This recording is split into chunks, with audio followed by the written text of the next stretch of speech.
signal, the Greenwich Mean Time signal, and this eliminated the reason for firing the guns for naval navigation purposes and to keep track of time. Wristwatches became more commonplace as well, and the tradition was lost. But we reinstated this in 2013. If you have any questions during the tour, obviously feel free to ask, so it's not just a one-sided discussion. And here you can also see a wonderful view of the Grand Harbour. It's one of the deepest natural harbours in Europe, and it contains a lot of history. The depth of the harbour is 16 meters near the wharves, and you can see Fort St. Angelo. In the three cities, that's where the Great Siege was fought. Valletta didn't exist back then, and Fort St. Angelo wasn't taken over, whereas Fort St. Elmo, which is over there, was being built, was taken over. The Ottomans were also the first people to make use of this rock, of the saluting battery area, and it was used by the Ottomans. But then after the siege, it was repurposed by the Knights of St. John. Valletta is built on a cliff, and this is the highest point of the cliff.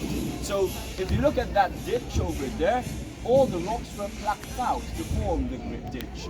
And we should be seeing over there one of the deepest ditches in military architecture that connect the bastion over here to the St. Peter, St. Paul Counter Guard. They're all named after saints because Malta is indeed very Catholic till this very day. So let's move on to the next section. St. Lea and Cospicua within the creek.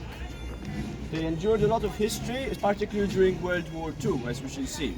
Now, for the time being, let's focus on this gun. This gun is different from the today because it's loaded from the front. This would require 8 individuals to load and fire the cannon. It would also require some 10 minutes, so there was a lot of investment. But with these guns from the late Victorian period, we only require 4 individuals, but also one person, such as myself, is equally capable of loading and firing the guns in a matter of seconds if he's very skilled in the matter. So they're firing the same shots, in theory, in kilograms, 32 pounds, such as the balls you can see over there placed triangle-wise.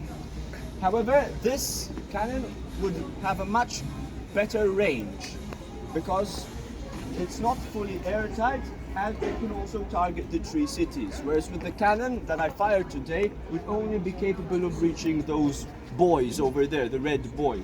So we have a range of 500 meters, but because of the breech not being fully airtight, in fact you might have seen a cloud emerging from the back as well, you have slightly less as well. So this gun was less efficient, but it was bigger and had a better range. It was designed in Yorkshire in the UK in the mid-19th century. To może się tam spotkamy później. That was brought here by the Będę dzwonił, British jak skończę. because all the cannon dobra, and to artillery that were used by the Knights became obsolete. They were outdated, they had to be replaced. We always had to be improved. But this cannon wasn't brought here by the French, it was brought here by the British.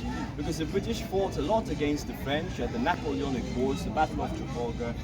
And after, in 1814, after 14 years of fighting over Malta, signed the Treaty of Amiens, in which the French basically conceded Malta to the British, but the British were also expected to return Malta to the Knights of St. John. So here we have fired 18 pounds, and you have a lot of manufacturing information, but this is the British way of illustrating. But you have 2 tons and 19 inches. So it's a relic that was brought over from the 19th century as well, even though it's a late 18th century cap. Any questions? The next one. Only after 1921, when Malta was granted self-constitution, its own constitution and self-government, did the Guard be publicly accessible. So we all be very fortunate that we're here. Now, these cannon are from the 19th century, and you can observe the crowns. The size of the crown determines whether we're dealing with a king or a queen. The larger crown is the crown of the king, and this is King George the third. You can see the inscription written over here. There isn't any date, unfortunately. There's only manufacturing information about the size and the weight of the This year, we're fortunate enough to have the particular date, 1848, ladies and gentlemen. And you have the cipher Victoria, so it's from the 19th century as well. Now these cannons are 24 pounders, but the cannons that we fired here are 32 pounders, so they're more of a bigger shot.